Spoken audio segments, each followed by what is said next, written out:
मी अंजली. शुभ सकाळ.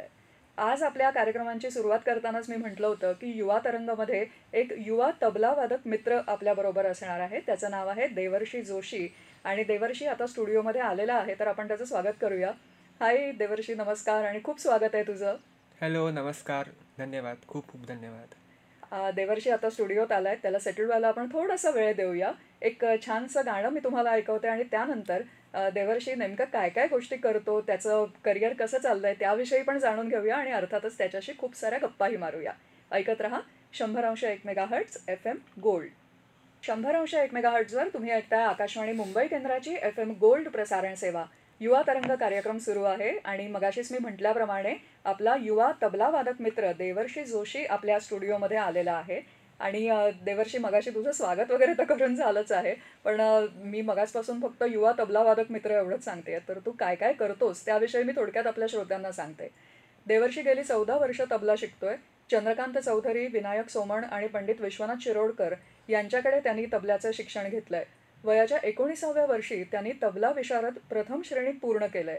ठाण्याच्या सिंघानिया शाळेने आयोजित केलेल्या अभंग संध्या या कार्यक्रमात तो सहभागी झाला होता आणि आशा खाडीलकर, विवेक सोनर, डॉक्टर विद्याधर ओक अशा दिग्गजांसमोर आपली कला त्यांनी सादर केली आहे. संगीत आणि कवितांवर आधारित एका रंगमंचीय कार्यक्रमासाठी त्यांनी तबला साथ केली आहे. वेगवेगळ्या ठिकाणी त्याचे प्रयोगही झाले आहेत. धनश्री लेले यांच्या एका रेकॉर्डिंगसाठी देवर्षींनी तबला साथ केली आहे. कौशिकी चक्रवर्ती यांच्या शिष्या अमृता मोहन आणि त्यांच्या शिष्यांना सुद्धा त्यांनी तबल्याची साथ संगत केली आहे.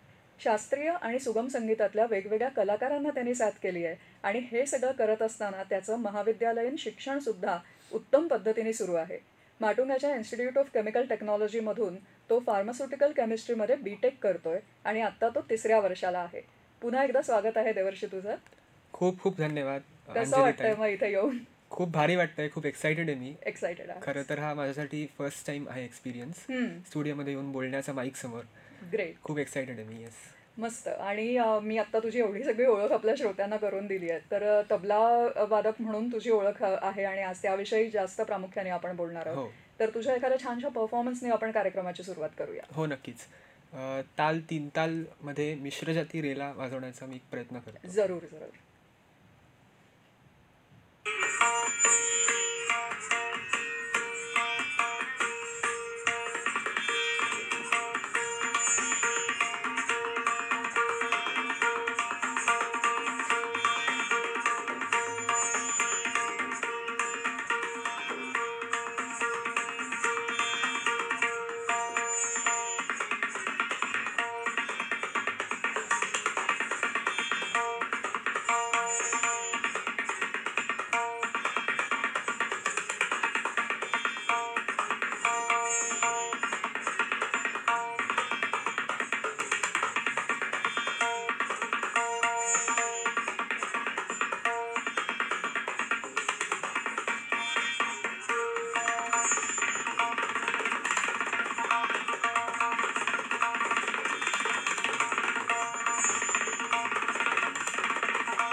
क्या बात आहे. मस्त. खूप थँक्यू. छान वाटलं हे ऐकताना आणि केवढा असा मस्त आपण ज्याला व्हायब्रंट म्हणतो असा सगळा फील येतो. हो, हो. देवर्षी तबला शिकायला तू कशी आणि कधी सुरुवात केलीस? कारण आता मगाशी मी म्हटलं की तू 14 वर्ष तबला शिकतोयस. आता तू माझ्या समोर बसलायस, तुझ्याकडे पाहून तू 14 वर्ष शिकतोयस असं. ह्याच्यावर विश्वास बसत नाही. तर कशी सुरुवात झाली तुझी? मी वयाच्या 6व्या वर्षी तबला शिकायला सुरुवात केली. हं, मुळात माझ्या घरातच संगीत आहे. म्हणजे माझी आई खूप सुंदर गाते. बरं. माझे आजोबा बासरी शिकलेले आहेत. हां, माझी आजीची आई गायची आहे. हां. आणि माझी आई स्वतः संगीत विशारद देखील आहे. अच्छा. म्हणजे टी व्ही रियालिटी शोज म्हणजे ताक दिना दिन, आवाज की दुनिया, मेरी हं, आवाज सुनो यासारखे अनेक रियालिटी शोज तिने केलेत आणि तिथे ती जिंकलीसुद्धा आहे ते कार्यक्रम. बरं, बरं. त्यामुळे आईचं असं होतं की आपल्या मुलांनी देखील संगीतकला शिकावी हं. आणि आईचं म्हणून नाव सांगशील? आईचं नाव दीप्ती जोशी माझ्या. दीप्ती जोशी. बरं. हो. हां, तर तिचं असं होतं की मुलांनी आपण काहीतरी शिकलं पाहिजे हां, संगीतामध्ये. त्यामुळे तिने मला तबला क्लासला घातलं हां. आणि मी तेव्हा सिनियर KG मध्ये होतो. अच्छा. हां. हो, तर माझा वर्गमित्र आद्य सुळे, तो आणि मी असे आम्ही एकत्र तबला क्लासला जायला सुरुवात केली. हं, माझ्या तबल्याचे पहिले गुरु श्री चंद्रकांत चौधरी सर, हं. ज्यांच्याकडे मी ऑलमोस्ट एक 4 वर्ष शिकलो. बरं.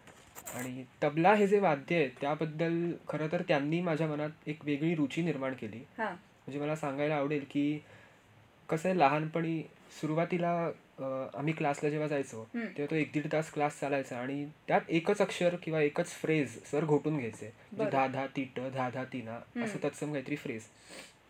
तर मग साहजिकच एका 6 ते 7 वर्षाच्या मुलाला थोडं कठीण जातं की हं. एकच गोष्ट किती वेळा करणार, बोर होईल तो.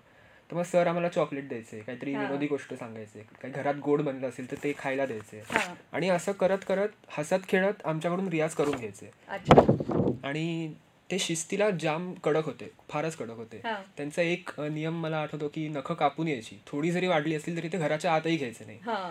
त्यामुळे बऱ्याचदा असं झालंय की मी त्यांच्या घराच्या बाहेर उभं राहून त्यांच्याच नेलकटरनी नखं कापलं आणि मग आत गेले क्लाससाठी. बरोबर. म्हणजे तबला वाजवत असताना नखामुळे त्या तबल्याचं हो, जे हे असतं सरफेस असतो त्याला हो, काही इजा होऊ नये किंवा हार्म होऊ नये हो, म्हणून ते हो. करायचं असतं. आणि त्याचबरोबर सगळीकडे आपण बघतो की कुठलंही वाद्य शिकताना आपण त्या क्लासमध्ये जे शिकतो ते आपण लिहून घेतो ना हं, वहीमध्ये. हं. तर ती वही होतीच सरांकडे. पण त्या व्यतिरिक्त एक अजून रियाजाची वही ते आम्हाला मेंटेन करायला सांगायचे. हां. त्या वहीत असं होतं की मी घरी गेल्यावर मी आज क्लासमध्ये शिकवलेलं हं. किती वेळा त्याचा रियाज करतोय आणि किती वेळ रियाज करतोय हे मी अच्छा. लिहायचं. आणि मग ते लिहून पालकांची सही घ्यायची त्याच्यावर आणि हां. पुढच्या क्लासला ती वही दाखवायची सरांना. ओ. बरं. त्यामुळे नकळत क्लास व्यतिरिक्त घरी सुद्धा रियाज व्हायचा. हं, हं. त्यामुळे मला वाटतं की रोज रियाज झालाच पाहिजे अशी काहीशी सवय मला त्यांच्यामुळे लहानपणापासूनच लागली. हां.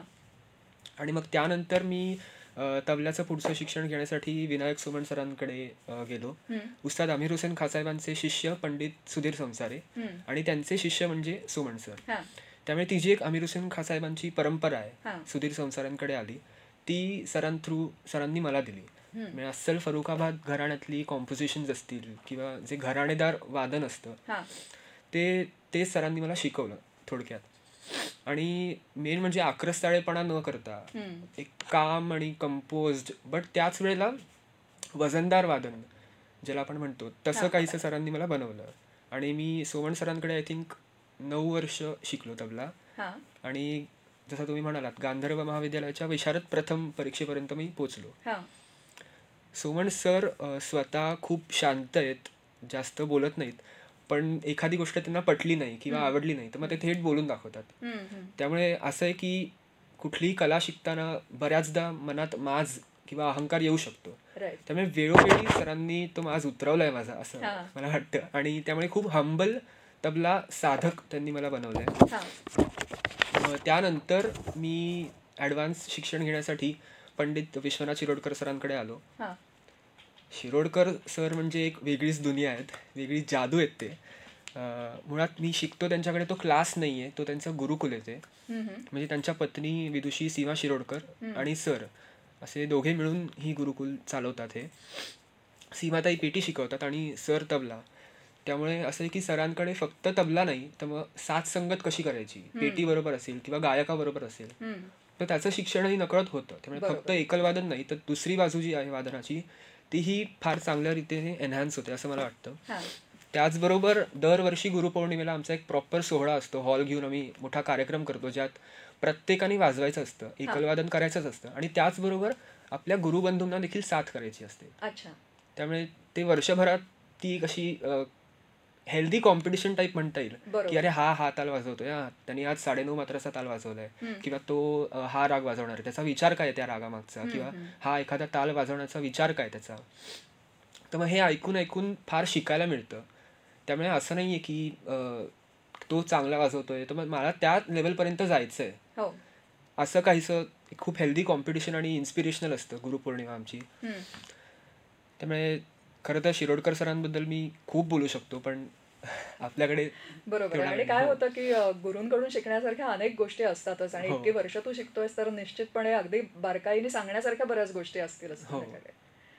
आणि मला सांग की तबला विशारद परीक्षा तू प्रथम श्रेणीत उत्तीर्ण झालायस, तर ही परीक्षा कशी असते आणि एकूण म्हणजे या परीक्षांचं स्वरूप कसं असतं?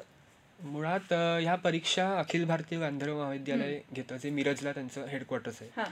आणि भारतीय शास्त्रीय संगीत जास्तीत जास्त लोकांपर्यंत पोचावं असा काहीसा उद्देश आहे त्याचा. आणि मला वाटतं की हेच जे शिक्षण आहे संगीताचं, आणि मुळात आपल्या हिंदुस्थानी शास्त्रीय संगीतामध्ये आवड निर्माण व्हावी, हां. यासाठी या परीक्षा मला फार महत्त्वाच्या वाटतात. एकूण 7 परीक्षा असतात विशारद पूर्णपर्यंत, ज्यापैकी पहिल्या 2 मध्ये फक्त प्रॅक्टिकल घेतलं जातं. बरं. आणि मग तिसऱ्या परीक्षेपासून थिअरी पेपर्स पण सुरू होतात, हां, म्हणजे लेखी परीक्षा पण लेखी असते. परीक्षा पण. हो. त्यामुळे अगदी सुरुवातीला बेसिक तालांची ओळख, म्हणजे किती मात्रा आहेत, हां. काय खंड आहेत, किंवा कुठल्या मात्रेवर टाळी आहे आणि खाली भरी, मग हातावर एकपट दुप्पट म्हणून दाखवणं, हां, हां. असं काहीचं असतं पहिल्या काही परीक्षांमध्ये. आणि मग हळूहळू ह्या तालांमध्ये, जसं 3 ताल अगदी सुरुवातीला शिकवला जातो जनरली, तर मग 3 तालमधले कायदे, रेले, तुकडे असं वाजवणं, आणि मग हातावर टाळी देऊन एकपट दुप्पट करणं, असं सुरू होतं. आणि म्हणजे थोडक्यात पहिल्या परीक्षा या तालाची ओळख, जसं मी म्हटलं, आणि ताल पक्के कसे होतील त्यासाठी आहे. आणि थिअरीचा भाग बघितला तर मग त्यात तबल्याचा इतिहास, तो कसा आला, कसा निर्माण झाला, आणि किती घराणी आहेत, त्या घराण्यांची काय विशेषता आहे, हे सगळं त्यात असतं. आणि मुळात तबल्याचं असं आहे की तबल्याला एक वेगळी स्वतःची भाषा आहे, त्याचं एक वेगळं फॉनेटिक्स आहे. म्हणजे मी आता धा म्हटलं तर तोच धा त्या तबल्यातून निघतो सुद्धा, मी ना म्हटलं तर तोच ना निघतोय सुद्धा. त्यामुळे जिथे मला वाटतं भाषा आली तिथे कॉम्पोजिशन आणि ते भाषा सौंदर्य आपोआप येतं. त्यामुळे मग मुळात भाषा लिपिबद्ध करण्याच्या 2 पद्धती आहेत आपल्या शास्त्रीय संगीतामध्ये, एक पंडित भातखंडे लिपी आणि पंडित पलुस्कर लिपी. बरोबर. तर मग त्या लिपीबद्ध करण्याची जी प्रक्रिया असते ती शिकणं, आणि मग एकदा ती शिकल्यावर वेगवेगळ्या कॉम्पोजिशन्स त्या लिपीमध्ये लिपीबद्ध करणं, असं काहीसं स्वरूप असतं थिअरी परीक्षांचं. बरोबर. आणि एक महत्त्वाची गोष्ट मला सांगायची ती म्हणजे विशारद प्रथम आणि पूर्णला रंगमंच प्रदर्शन नावाची गोष्ट असते, की ज्यात प्रॅक्टिकल आणि थिअरी एक्झाम बरोबरच एक 50-60 लोकांच्या ऑडियन्स समोर आपल्याला एखादा ताल वाजवायचा असतो अर्धा तास. त्यामुळे नुसतं एक्झामसाठीची तयारी नव्हे, तर एका ऑडियन्स समोर ऑडियन्सला फेस करून आपली कला पेश कशी करायची, याचं सुद्धा एक शिक्षण त्यातून होतं. त्यामुळे खूप मजेशीर असते ही प्रोसेस. थोडं म्हणजे अभ्यास सांभाळून थिअरी कधी कधी कंटाळा येतो वाचायला, पण मजेशीर आहे प्रोसेस. खूप मजा आली मला तरी. नक्कीच. आणि तुझ्या तबला वादनाविषयी आणखीनही जाणून घ्यायचंय. एक छानसं गाणं आपण ऐकूया मन्ना डे यांच्या आवाजातलं, आणि त्यानंतर पुन्हा मी तुझ्याशी संवाद साधते. हो, नक्कीच. ऐकत रहा 100.1 मेगाहर्ट्झ FM गोल्ड. 100.1 मेगाहर्ट्झवर तुम्ही ऐकताय आकाशवाणी मुंबई केंद्राची FM गोल्ड प्रसारण सेवा. युवा तरंग कार्यक्रम सुरू आहे आणि आजच्या कार्यक्रमात आपण संवाद साधतोय युवा तबलावादक मित्र देवर्षी जोशी याच्याबरोबर. देवर्षी, मगाशी तू तुझी तबल्याची तो प्रवास कसा सुरू झाला त्याबद्दल सांगितलंस, पण आता साथ जेव्हा आपण करत असतो तर त्यावेळेला साथ करताना तबला वाजवणं आणि एकट्याने तबला वाजवणं, म्हणजे ज्याला आपण एकल तबलावादन किंवा सोलो म्हणतो, तर या दोन्हीची काहीतरी वैशिष्ट्य तर असतात. तर ती वैशिष्ट्य तुला कोणती आहेत असं वाटतं? हा खरं तर खूप चांगला प्रश्न आहे, कारण साथीचा तबला आणि एकल वादन करतानाचा तबला हा खूप जास्त वेगळा असला तरी आमचे सर जसं म्हणतात की साथीचा तबला इम्प्रूव्ह होण्यासाठी एकल वादन इम्प्रूव्ह झालं पाहिजे, आणि एकल वादन जेवढं मी इम्प्रूव्ह करेन तेवढंच माझी साथ चांगली होत जाईल. अच्छा. कारण एकल वादनामध्ये कसं आहे, मी एका तालामध्ये वेगवेगळ्या कॉम्पोजिशन्स सादर करतोय, अगदी विलंबित लयीपासून द्रुत लयीपर्यंत. त्यामुळे प्रत्येक बंदिशीला माझ्या हिशोबाने फुलवणं, माझा जो विचार आहे त्याच्यात, माझं जे इम्प्रोव्हायझेशन आहे किंवा लयकारी दाखवणं, हाताची तयारी दाखवणं, हे सगळं एकल वादनामध्ये केलं जातं. पण साथ करताना, खास करून शास्त्रीय गायन असेल किंवा पेटीला साथ करताना किंवा सितारला साथ करताना, मुख्य कलाकाराने कितीही फ्रीडम जरी दिलं असलं साथीदारांना, तरी वाजवताना एक थोडंसं बंधन असतं. कारण जो मुख्य कलाकार आहे तो जसा चाललाय, ज्या अंगाने चाललाय, तसंच साथीदाराने सुद्धा जायचं असतं. म्हणजे मला वाटतं की मुख्य कलाकार आणि साथीदार हातात हात घालून तो राग किंवा ते जे गाणं आहे ते पुढे नेत असतात. त्यामुळे एकसंध राहणं खूप महत्त्वाचं असतं. आणि लाईट म्युझिकला साथ करताना जर आपण विचार केला तर मग तो भाग अगदीच वेगळा आहे. कारण त्यात असं आहे की प्रत्येक बारनुसार वादकाचे सगळे बीट्स ठरलेले असतात. त्यामुळे मी माझं काही वेगळं वाजवूच शकत नाही. जसं आत्ता आपण गाणं ऐकलं, त्यात जे बीटनुसार रिदम ठरलेला आहे, मला त्याच हिशोबाने जायचंय. ते ठरलेलं असतं, कुठे तिहाई द्यायचे, कुठे उठान द्यायचे, कुठे थांबायचे, कुठून उचलायचे. त्यामुळे तिकडे मी माझं डोकं लावलं तर मग गाण्याची वाट लागली. आणि प्रेक्षकांना असं असतं की त्यांना गाणं, म्युझिक सगळं पाठ असतं. अगदी अगदी. त्यामुळे मी जर काहीतरी वेगळं वाजवलं तर मग तेवढी तो दाद येणार नाही आणि ते गाणं अप्रिशिएट केलं जाणार नाही, तो भाव पोचणार नाही. त्यामुळे मला वाटतं ही काही वैशिष्ट्य आहेत साथ करताना आणि एकल तबला वादन करताना. विचार वेगळा आहे, थोडासा विचार वेगळा आहे, बरोबर. आणखीनही या अनुषंगाने थोडंसं तुझ्याशी बोलायचं आहे, पण एक छोटीशी व्यावसायिक विश्रांती आपण घेऊ आणि त्यानंतर परत तुझ्याशी बोलते. हो. युवा तरंग कार्यक्रम तुम्ही ऐकताय FM गोल्डवर आणि देवर्षी जोशी आपल्याबरोबर आहे. देवर्षी, मगाशी तू सांगितलंस की एकल तबला वादन आणि साथ करण्यात जो फरक असतो किंवा त्याची काही वैशिष्ट्ये असतात ती, आणि काय असतं की लाईव्ह जेव्हा आपण स्टेजवर परफॉर्मन्स करतो आणि स्टुडिओमध्ये रेकॉर्डिंग करतो, तर त्या तंत्रातही मला वाटतं काही फरक असतो. तर काय काय गोष्टी त्याच्यासाठी लक्षात ठेवायला लागतात? हो, अगदीच फरक आहे लाईव्ह रेकॉर्डिंगमध्ये आणि स्टुडिओमध्ये.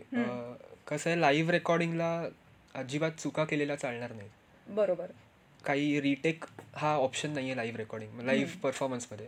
स्टुडिओमध्ये जसं आपण आता कार्यक्रमात बोलतो आहोत आणि आपल्याला रिटेकला काही चान्स नाही. अगदीच, मी बोललो की ते झालंय. त्यामुळे तसं लाईव्हला रिटेक हा ऑप्शन नाहीये. स्टुडिओमध्ये मी तेच एक गाण्याचे तोच एक पार्ट किती वेळा परत परत, जोपर्यंत परफेक्ट येत नाही मला जसं हवाय तसा मी करू शकतो. पण लाईव्ह परफॉर्मन्सला मला कम्प्लीट फोकस देऊन त्यावेळेला जसं वाजतंय तसं वाजतंय. बरोबर. त्यामुळे ती एक तयारी वेगळी आहे लाईव्ह परफॉर्मन्ससाठीची, आणि तो एक विचार घेऊन आपण जातो स्टुडिओ रेकॉर्डिंगला, तो पण वेगळा आहे. मी लाईव्ह परफॉर्मन्समध्ये एक्सपेरिमेंटेशन नाही करू शकत. मला ते स्टुडिओमध्ये करायचा वाव आहे की मला वाटलं की आता हे बदलूया किंवा हे असं करूया, तर मग ते मला लाईव्हमध्ये नाही करता येणार. जसं चाललंय तसंच करायचं आहे. त्यामुळे मला वाटतं हा एक परत विचाराचा वेगळा फरक आहे की कशी तयारी करतोय आपण. आणि मला वाटतं जेव्हा लाईव्ह सादरीकरण असतं त्यावेळेला तो एक थोडा अलर्टनेस पण लागतो आपल्याला. आणि जेव्हा साथीसाठी तबला वाजवतो तेव्हा त्या गायकाची गाण्याची पद्धत असेल किंवा त्यांनी आयत्या वेळेला समजा काही बदल त्यांच्या गाण्यामध्ये केले तर तेवढा एक आपला फोकस त्याच्यावर लागतो. नक्कीच. आणि शास्त्रीय आणि सुगम संगीत अशा दोन्हीला तू साथ संगत केली आहे, तर तुला कोणत्या प्रकारामध्ये साथ करायला जास्त आवडतं? तसं दोघांमध्येही आवडतं, पण त्यातल्या त्यात मला वाटतं की शास्त्रीय संगीताला साथ करायला मला जास्त आवडतं. कारण कदाचित मी तेच जास्त ऐकतो किंवा ते ऐकताना किंवा वाजवताना खूप जास्त आनंद मिळतो. म्हणजे माझी आई लहानपणी असं म्हणाली होती की त्या देवाशी किंवा त्या परमेश्वराशी किंवा तुम्ही कॉस्मिक एनर्जी म्हणा, काही म्हणा, त्या एनर्जीशी कनेक्ट होण्यासाठी सगळ्यात सोपा मार्ग जर कुठला असेल तर तो संगीत आहे, असं तिचं म्हणणं आहे. त्यामुळे आपलं शास्त्रीय संगीत खरंच तेवढं रिच आणि तेवढं तो आनंद देणारा आहे की आपण विदुषी अश्विनी भिडे देशपांडे किंवा उस्ताद रशीद खान या सगळ्या महान लोकांचा कुठलाही एक राग युट्यूबवर लावला आणि ऐकला की खरंच खूप शांत वाटतं, खूप कनेक्टेड वाटतं, खूप प्रसन्न वाटतं. त्यामुळे ती मनशांती जी शास्त्रीय संगीतातून मिळते ती मला खूप आवडते आणि तिथे मी जास्त अट्रॅक्टेड आहे असं मला वाटतं. अच्छा, त्याच्यामुळे शास्त्रीय संगीताला साथ संगत करायची असेल तर तुला जास्त आनंद मिळतो त्यात. हो. आणि आता हा तर एक मला वाटतं सगळ्या वादकांना आवडणारा प्रश्न असू शकतो की तुझा आवडता ताल कुठला, म्हणजे ऐकायला पण आणि तुला स्वतःला वाजवायला पण. आवडता ताल सांगणं थोडंसं कठीण होईल कारण प्रत्येक म्हणजे तालाचं एक स्वतःचं वैशिष्ट्य आहेच आणि असं कम्पेअर करणं थोडंसं विचित्र ठरू शकतं. कारण म्हणजे तसं बघायला गेलं तर 3 ताल हा तालांचा राजा आहे. हम्म. त्यामुळे सगळ्यांना तोच जास्त आवडतो आणि तोच जास्तीत जास्त वाजवलाही जातो बाहेर 3 ताल. पण मला पर्सनली आय थिंक 3 ताल आणि झपताल आवडतात. हा. अच्छा. आणि त्यात सुद्धा जी तिसरं जाती कॉम्पोजिशन्स असतात. हा. तिसरं जाती म्हणजे एका बीटला 3 भागांमध्ये डिवाइड करणं बरं. आणि त्या डौलाने आणि त्या चलनाने ती कॉम्पोजिशन्स जातात. हम्म, हम्म. सोपं उदाहरण म्हणजे गरबा. हम्म. गरबा पण तिसऱ्या जातीचे. अच्छा. त्यामुळे हो, त्यामुळे थोडंसं कॉम्प्लेक्स व्हर्जन त्याचं फक्त हा हा. विलंबित आणि द्रुत लईपर्यंत. त्यामुळे तिसरं जाती आय थिंक मला आवडते आणि त्यातल्या त्यात झपताल. ओके. आणि मग त्याच्यामध्येच काही म्हणजे आवडता कायदा किंवा पलटा, चक्रधार वगैरे हे सगळे प्रकार त्यातले तुला वाजवायला आवडतात? हो हो नक्कीच. त्रिताल आणि झपतालातले. हो. अच्छा. पण झपताल जास्त कठीण असतो वाजवायला? असं काही नाही. म्हणजे परत कसं शिकतोय आणि बरोबर आहे. रियाज रियाज किती आहे त्याच्यावर आहे. मग आता तू सांगितलंस तुझ्या आवडत्या तालाविषयी, तर त्यातलं काही आम्हाला ऐकायला मिळेल का? हो जरूर. ताल झपतालमध्ये एक मी कायदा आणि त्याला जोडून रेला वाजवण्याचा प्रयत्न करतो. जरूर.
क्या बात आहे. मस्त.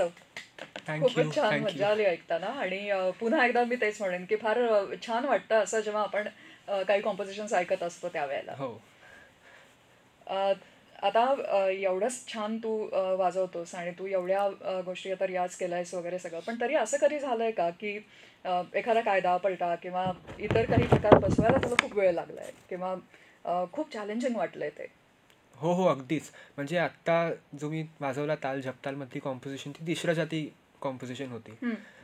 त्यामुळे म्हणजे मेन म्हणजे तबल्यामध्ये 5 जाती आहेत. हां. चतस्र जाती म्हणजे एका बीटला 4 भागांमध्ये डिवाइड करणं. ओके. तिसरं जाती एका बीटला 3 भागांमध्ये. हम्म. खंड जाती म्हणजे एका बीटला 5 भागांमध्ये. हम्म. मिश्र जाती एका बीटला 7 भागांमध्ये. हां. आणि संकीर्ण जाती एका बीटला 9 भागांमध्ये. अच्छा. त्यामुळे जेव्हा असे भाग किंवा असे खंड केले जातात त्या तालाचे आणि त्या कॉम्पोजिशनमधल्या जातीचे, त्यामुळे मग तेव्हा विचित्र ठिकाणी टाळी किंवा विचित्र ठिकाणी विचित्र अक्षरावर बीट येतो. हां. त्यामुळे मग ते अंगवळणी पडून घेणं, त्याची सवय होणं, ते झेलणं, कारण इकडे साईड बाय साईड जो लहरा नगमा चालू असतो तो बीटनुसारच चालू आहे. त्यामुळे त्याच्यात मी माझं कॉम्पोजिशन भरतोय त्या 10 मात्रांमध्ये. जसं झपतालमध्ये 10 मात्रा आहेत, तर त्या 10 मात्रांमध्ये मी ते कॉम्पोजिशन भरतोय. तर मग ते भरत असताना मी कसं भरतोय आणि ते किती इझिली मला भरता येईल, तर मग ते थोडंसं जड जातं कधी कधी. आणि सर अगदी भन्नाट काहीतरी वाजवतात, वाटतं वा वा काय वाजवलंय, मला पण वाजवायचंय. पण घेतलं वाजवायला की म्हणजे अक्षरं सोपी असतील कदाचित, तिरकिटं असेल, धीर धीर असेल, जास्त काही नसेल, हातातून ती अक्षरं निघतही असतील, पण खूप त्रास होतो ते झेलून, ती जाती झेलून तसं वाजवायला. बरोबर. आणि एखादी तिहाई कधी येतच नाही समयवर. मग त्यामुळे खूप रियाज करावा लागतो, जशी एक तिहाई आहे, पाऊण मात्रेचा दम आहे त्याच्यात. हा. दम म्हणजे गॅप, तर हा. तिहाई म्हणजे एकच बोल समूह मी 3 वेळा वाजवणार Right. आणि समेवर येणार. Sam is the first beat of the cycle. Hmm. तर मग ते येताना पाऊण मात्रेची गॅप, म्हणजे तर ती पाऊण मात्रेची गॅप दर वेळेला सांभाळून त्यानुसार जी बदलतात अक्षरं आणि ते जे चक्र फिरतं, हम्म. तर मग ते सांभाळणं खूप कठीण होतं कधी कधी. हे एक्झाम्पल दिलं मी नुसतं. हो त्यामुळे असं भरपूर वेळा होतं. हो होतं. आणि तुझं असं कुठल्या बाबतीत झालंय का? हो हो हीच एक अच्छा. तिहाई होती 3 तालमधली, हा हा की जाम जड गेली मला. खूप दिवस गेले त्याचा रियाज करत करत करत समेवर यायला, पक्की व्हायला. ओके. आणि आता तू एवढं छान वाजवतोस, तर कुणी त्या तुझ्या वादनासाठी खूप मनापासून दाद दिली आहे, अप्रिशिएट केलंय, काही लक्षात राहिलंय, असा काही प्रसंग आहे का? असे आहेत प्रसंग. हो. एक आय थिंक मला सांगा असं वाटतं की मी पंडित सुरेश तळवलकरांचा एक वर्कशॉप अटेंड केलं होतं वाशीला. हां. ते 2 दिवसांचं वर्कशॉप होतं आणि हां. त्यात ते काहीतरी शिकवत होते, कायदा एक, आणि मग प्रत्येकाला वाजवायला सांगत होते. हां. त्यामुळे ती म्हणजे माझ्यासाठी तरी खूप मोठी गोष्ट आहे की जेव्हा मी वाजवत होतो तेव्हा त्यांनी नुसतं हात वर करून असं मस्त छान म्हटलं. असं हात केला, वा. काही बोलले नाही, ते नुसतं 1 सेकंदासाठी ते केलं. त्यामुळे ते मला वाटतं खूप माझ्यासाठी मोठं नक्कीच होतं. नक्कीच. कारण त्यांच्यासारख्या व्यक्तीने ही दाद देणं हो हो ही फार मोठी गोष्ट आहे. नक्कीच. काही काही वेळेला काय असतं ना, की आपण वाजवतो आणि संगीतातून किंवा तालातून ज्या गोष्टी व्यक्त करतो त्या शब्दांच्याही पलीकडल्या असतात. त्यामुळे एक हो. छानसं गाणं आता आपण ऐकूया आणि पुन्हा मग मी तुझ्याशीच बोलते. हो ऐकत रहा 100.1 मेगाहर्ट्झ FM गोल्ड. अंजली बरोबर तुम्ही ऐकताय युवा तरंग 100.1 मेगाहर्ट्झ FM गोल्डवर. आणि आजच्या युवा तरंगामध्ये आपला युवा तबला वादक मित्र देवर्षी जोशी सहभागी झालेला आहे. देवर्षी, तुझा परफॉर्मन्स मगाशी ऐकला, फार मजा आली तो ऐकत असताना. पण हे सगळं झालं तबल्याविषयी आपण बोलतोय बराच वेळ. पण तू फार्मास्युटिकल केमिस्ट्रीमध्ये बीटेक करतोयस आणि सायन्स आणि कला ही केमिस्ट्री तुला कशी वाटते? सायन्स आणि कला ही केमिस्ट्री खरंच खूप सुंदर आहे. म्हणजे असं आहे, मला इंजिनिअरिंगचा फायदा तबल्यामध्ये होतो हां. आणि तबल्याचा फायदा इंजिनिअरिंगमध्ये होतो. कसं काय बुवा? तर सायन्स स्ट्रीम घेतल्यावर साहजिकच म्हणजे 12वी नंतर जेई सीईटी ह्याच्या स्पर्धा परीक्षा असतात, त्या आपण देतो आणि मग त्यासाठी खूप फॉर्म्युले, डेफिनिशन्स, डेरिव्हेशन्स, थिअरी, असं भरपूर काही असतं. हां. त्यामुळे ते सगळं लक्षात ठेवावं लागतं, पाठ करावं लागतं, रट्टा मारावा लागतो. हां. त्यामुळे मग त्याचा फायदा असा होतो की मला एक मोठा कायदा दिला, खूप मोठा, त्याचे भरपूर पलटे आहेत, हां. त्यामुळे तो पटकन लक्षात राहतो. मला वही सारखं बघावं लागत नाही वहीकडे. बरोबर. हां हां. आणि तबला वाजवताना जो फोकस लागतो एक, तो मला अभ्यासामध्ये मदत करतो. म्हणजे मग डिस्ट्रॅक्शन्स कितीही असले तरी मग नाही, मला आता हे करायचंय, मी हे करणार आणि मग हां. नंतर मी पाहिजे तर मोबाईल बघेन किंवा खेळायला जाईन किंवा जे काही. हां हां. त्यामुळे हे असं आय थिंक दोन्ही मला एक दुसऱ्यासाठी मदतच करते. अरे ग्रेट, मस्त. हो. आणि तबला किंवा हे तुझं महाविद्यालयीन शिक्षण या व्यतिरिक्त पण तू अजून काही शिकतोयस किंवा काही करतोयस का? या 2 गोष्टी भरपूर तुला पुरेशा होत आहेत? खूप जास्त होत आहेत सध्या तरी. Okay okay. आणि खरंच म्हणजे अभ्यास सांभाळून आणि रियाज, कार्यक्रम, तबल्याच्या परीक्षा हे सगळं करणं ही तारेवरची कसरतच आहे. कसं काय मॅनेज करतोस? टाइम मॅनेजमेंट तुझी एकदम छान असणार. म्हणजे खरंच मॅनेज करतो की नाही मला माहीत नाही. मेन म्हणजे माझ्या घरचे मला खूप जास्त सपोर्ट करतात यासाठी. कारण पूर्ण दिवस कॉलेजसाठी जेव्हा मी बाहेर असतो, हां. मग घरी आल्यावर सुद्धा मी तबला घेऊन बसतो तासनतास. हां. तर मग ते कधी ओरडत नाहीत की आता काय जेवायला ये, हे कर ते कर. हां हां. तबला वाजवतोय ठीक आहे, त्याला डिस्टर्ब नको करायला. किंवा पूर्ण दिवसभर मी काळ वेळ न बघता तबला वाजवतो. तर मग तेव्हाही कटकट किंवा चिडचिड नसते कोणाची. आणि त्याचबरोबर माझा गुरूंचा पण खूप जास्त आधार वाटतो मला या सगळ्यामध्ये. कारण त्यांना पण माहिती आहे की किती अभ्यास असतो इंजिनिअरिंगला. त्यामुळे एंड सेमिस्टर एक्झाम आली समजा की सर स्वतःच सांगतात तुला 1 आठवडा सुट्टी हवी का, मग घे तू सुट्टी. अच्छा. हां. कारण खरंच मग एक्झामच्या काळात रियाजाला वेळ मिळत नाही, क्लासला जायलाही वेळ मिळत नाही. मग हे दोन्ही खूप सपोर्टिव्ह लोक आहेत भरपूर. त्यामुळे मला हवं त्या क्षेत्रात, कला क्षेत्रात आणि अभ्यासाच्या क्षेत्रात मी शिकायचा प्रयत्न करतोय. त्यामुळे खूप मदतच होते यांची. खूप मस्त वाटतं त्यामुळे. खूप छान. आणि खरंच म्हणजे घरच्यांची आणि गुरूंची एवढी छान साथ असेल आणि तो समजूतदारपणा असेल तर तुम्ही कलाकार म्हणूनही आणि एकूण आयुष्यात सुद्धा खूप छान काही करू शकता. हो नक्कीच. तुझे आता पुढे काय काय प्लॅन्स आहेत? काय करायचं आहे? पुढे मेन म्हणजे तर शिक्षण पूर्ण करायचं आहे. आता बीटेक करून मग पुढचं शिक्षण घ्यायचं आहे आणि तबल्यामध्ये सुद्धा पुढे शिकत जायचं आहे. कारण खूप जास्त आहे शिकायला आणि हळूहळू पुढे जायचं आहे. आणि म्हणजे कुठेतरी मी ऐकलं होतं हे की म्हणजे शास्त्रीय संगीताची जादू म्हणता येईल किंवा काय, की तुम्ही किती मोठे गायक व्हाल किंवा काय कलाकार व्हाल हे खरंच सांगता येणं कठीण आहे. पण तुम्ही एक संगीत साधक बनून समजा रियाज करत राहिलात आणि शिकत राहिलात तर एक चांगले श्रोते नक्की व्हाल. हां, आणि आज आपल्याला चांगल्या श्रोत्यांची गरजही आहे. अगदी. त्यामुळे ती थोडीशी जाण आणि कलेचं भान ठेवून चांगला श्रोता होण्याचा नक्कीच मी प्रयत्न करेन. क्या बात आहे. खूप सुंदर. तुला खूप खूप शुभेच्छा आहेत तुझ्या पुढच्या सगळ्या वाटचालीसाठी. थँक्यू. आणि मला वाटतंय देवर्षी तू तुझ्या कॉलेजमध्ये मराठी मंडळ किंवा मराठी ज्या सांस्कृतिक गोष्टी होतात तिथे पण बराच ऍक्टिव्ह आहेस ना? हो, आमच्या कॉलेजमध्ये मंथन नावाचा क्लब आहे, मराठी क्लब आहे तो. बरं. त्याचा मी सेक्रेटरी आहे. त्यामुळे अच्छा. आमच्याकडे भरपूर कार्यक्रम होत असतात, उपक्रम होत असतात. हां. कविता पानोपानी हा एक कार्यक्रम झाला होता. बरं, आता रिसेंटली सुराज साठे हां. खूप ज्येष्ठ अकॉर्डियन प्लेयर आहेत हां. ते आले होते. अच्छा. त्यानंतर श्रुती भावे चितळे आल्या होत्या, व्हायलिन प्लेयर. हं. त्यांना देखील साथ करण्याचा मला अनुभव आला. वा वा. त्यानंतर नाटकं होत असतात. हां. नक्षत्रांचे देणे हा एक आमचा कार्यक्रम असतो. अच्छा. म्हणजे केमिकल टेक्नॉलॉजी इन्स्टिट्यूटमध्ये सुद्धा मराठी क्लब आहे आणि खूप चांगली संधी मिळते आम्हाला तिकडे आमची कला जोपासण्याची. निश्चित.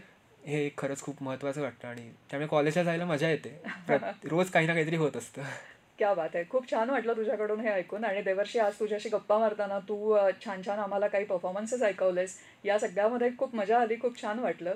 सो आता आपण हळूहळू कार्यक्रमाच्या सांगतेकडे येतोय. तर तू आज कार्यक्रमात सहभागी झालास त्याबद्दल तर मनापासून आभार मानायचेच आहेत तुझे.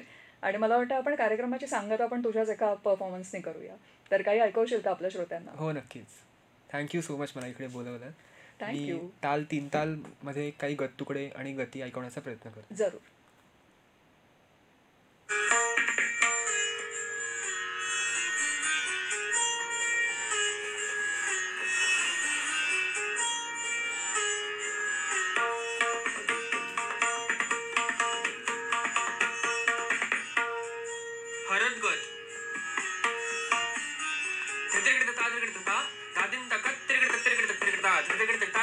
हरदगत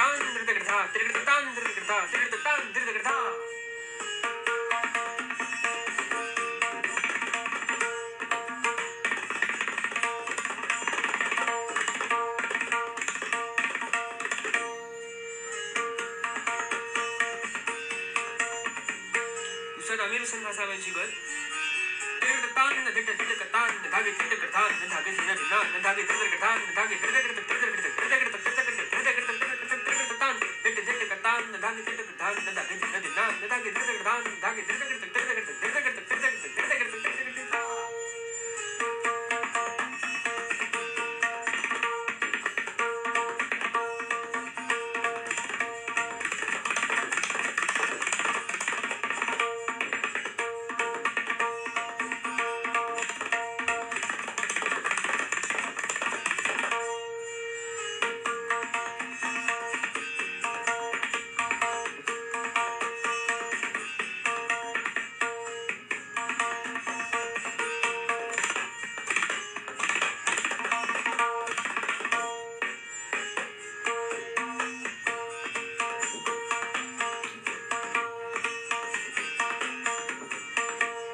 क्या बात आहे. मस्त. खूप मजा आली. आणि पुन्हा एकदा थँक्यू सो मच. आणि पुन्हा एकदा आमच्या सगळ्यांकडनं तुला खूप खूप शुभेच्छा सुद्धा आहेत. Thank you so much.